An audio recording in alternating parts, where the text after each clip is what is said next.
সেই 7 জন ব্যক্তি কারা কারা, তাদের জন্য ফেরেশতারা দোয়া করে আমরা জেনে নিই। 1 নম্বর, উজু অবস্থায় ঘুমানো ব্যক্তি।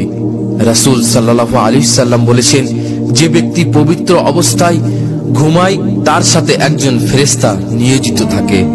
অতঃপর সে ব্যক্তি ঘুম থেকে জাগ্রত হওয়ার সাথেই আল্লাহ তাআলার সমীপে ফেরেশতাটি প্রার্থনায় বলে থাকে, হে আল্লাহ, তোমার অমুক বান্দাকে ক্ষমা করে দাও, কেননা সে পবিত্র অবস্থায় ঘুমিয়েছিল।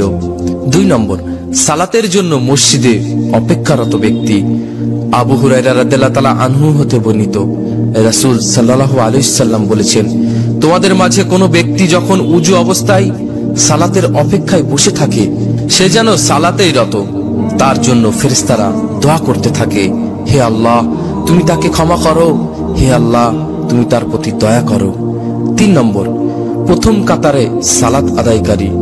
বারা রাদিয়াল্লাহু তাআলা আনহু হতে বর্ণিত, রাসূল সাল্লাল্লাহু আলাইহি সাল্লাম বলতেন, প্রথম কাতারের নামাজীদেরকে নিশ্চয়ই আল্লাহ তাআলা ক্ষমা করেন ও ফেরেশতারা তাদের জন্য ক্ষমা প্রার্থনা করে।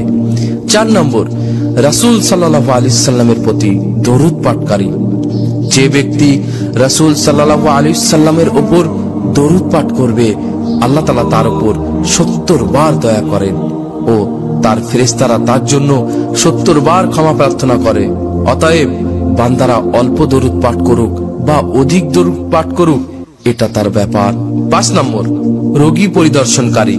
রাসূল সাল্লাল্লাহু আলাইহি সাল্লাম বলেছেন, যে কোনো মুসলিম তার অপর মুসলিম ভাইকে দেখতে যায়, আল্লাহ তাআলা তার জন্য 70,000 ফেরেশতা প্রেরণ করেন।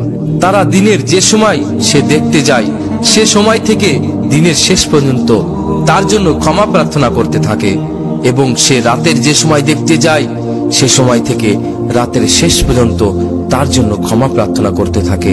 আল্লাহু আকবার। 6 নম্বর, মুসলিম ভাইয়ের জন্য দোয়াকারী। রাসূল সাল্লাল্লাহু আলাইহি সাল্লাম বলেছেন, কোন মুসলিম তার অনুপস্থিত ভাইয়ের জন্য দোয়া করলে তা কবুল করা হয় এবং তার মাথার কাছে একজন ফেরেশতা নিযুক্ত থাকে। যখনই সেই ব্যক্তি তার ভাইয়ের জন্য কল্যাণের দোয়া করে, তখন সে নিযুক্ত ফেরেশতা বলে, আমিন, অর্থাৎ হে আল্লাহ, কবুল করুন এবং তোমার জন্য অনুরূপ তোমার ভাইয়ের জন্য যা চাইলে আল্লাহ তোমাকেও তাই দান করুন। 7 নম্বর, কল্যাণের পথে দানকারী। রাসূল সাল্লাল্লাহু আলাইহি সাল্লাম বলেছেন, প্রতিদিন সকালে 2 জন ফেরেশতা অবতরণ করেন। একজন বলেন, হে আল্লাহ, দানকারীর সম্পদ বাড়িয়ে দাও, আর অপরজন বলেন, হে আল্লাহ, যে দান করে না তার সম্পদকে বিনাশ করে দাও। তাহলে বন্ধুরা, আমরা এই 7 ব্যক্তির মধ্যে কি পড়ব না? অবশ্যই। এই 7টি কাজ যদি আপনি করেন, আপনার জন্য ফেরেশতারা আল্লাহর কাছে সব সময় দোয়া করতে থাকেন, আর ফেরেশতাদের দোয়া আল্লাহ তাআলা কবুল করে থাকেন।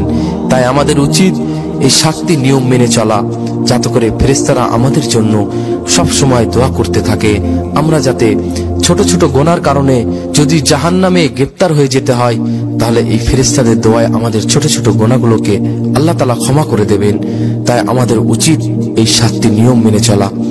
আজ একটি গুরুত্বপূর্ণ বিষয় আলোচনা করলাম। যদি ভালো লাগে অবশ্যই লাইক করবেন এবং বন্ধুদের মাঝে বেশি করে শেয়ার করবেন।